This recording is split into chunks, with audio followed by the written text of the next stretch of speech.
है कि मुझे किसी ज़रूरी काम से बनारस से लखनऊ जाना था और उसी दिन वापस भी आना था। तो मैं हुँ, लखनऊ गया और फटाफट काम निपटा कर जो है वापस बनारस आ गया। बनारस आया हुँ, तब तक रात के 2 बज गए थे और मुझे हुँ, थोड़ी नींद लग गई थी, तो मैं थोड़ा लेट से उतरा तब तक सारे यात्री उतर के जा चुके थे। जब मैं बाहर निकला, तो कोई भी साधन नहीं था। जाड़े की रात थी, दिसंबर की। हुँ, एकदम बिल्कुल कड़कड़ाती ठंड और कोई साधन नहीं। फिर लेकिन घर तो जाना था, तो मैंने डिसाइड किया कि चलो पैदल ही चलते हैं। थोड़ा दूर आगे गया, तो एक हाथ रिक्शा वाला दिखाई दिया। मैंने उससे पूछा, "शिवपुरी चलोगे?"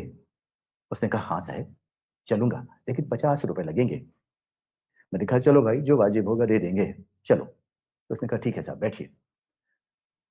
रिक्शा वाला चलने लगा। थोड़ी दूर आगे जाने के बाद जो है टीवी टावर आया और वहाँ पे उसने रिक्शा रोक दिया। मैं डर गया, किसी अनजानी आशंका के आजन आश आज अनजानी आशंका से कि कहीं ये मुझे कुछ बंदूक वगैरह दिखा के लूटे नहीं, कुछ हथियार दिखा के लूटे नहीं।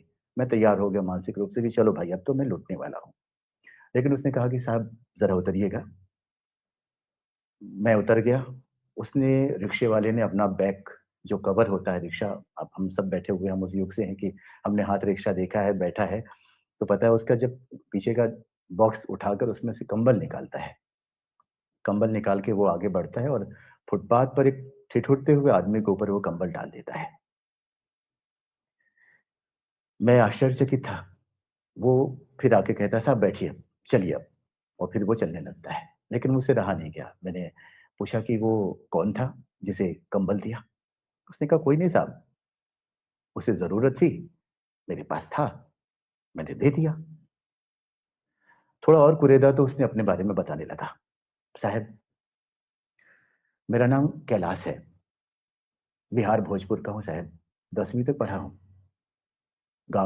गाँव में कुछ काम नहीं मिला, इसलिए बनारस आ गया।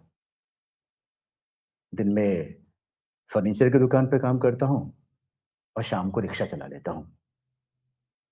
जो रिक्शा चला के 2 पैसे एक्स्ट्रा मिलते हैं, उससे कंबल खरीद लेता हूँ और जब भी कोई जाड़े में ठिठुरता हुआ दिखाई देता है, उसे कंबल उड़ा देता हूँ। साहब, मेरा बाप ठंड में ठिठुरते-ठिठुरते मर गया था साहब, इसलिए जब भी मैं किसी को जाड़े की रात में ठिठुरता हुआ देखता हूँ, तो उसमें मेरा मुझे बाप दिखाई देता है साहब, मुझे उसमें मेरा बाप दिखाई देता है। इसी बातचीत के दौरान हमारा ठिकाना आ जाता है, हम उतर जाते हैं और ₹50 की जगह हम उसे ₹100 देने की कोशिश करते हैं, लेकिन वो लेने से मना कर देता है। कहता है, "नहीं साहब, इसे रखिए आप। हो सके तो ठंड की वजह से कभी किसी कैलाश के बाप को मरने मत दीजिएगा।" इसके बाद से हम हर जाड़े में कंबल बाँटना शुरू कर दिए। धीरे-धीरे टीम बढ़ती गई, अब हम 4-5 लोग हो गए हैं कैलाश के बाप को ढूँढने वाले और उसको कंबल उड़ाने वाले।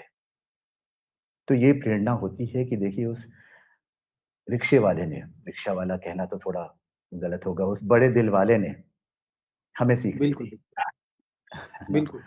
तो ऐसा होता है कि हम कहाँ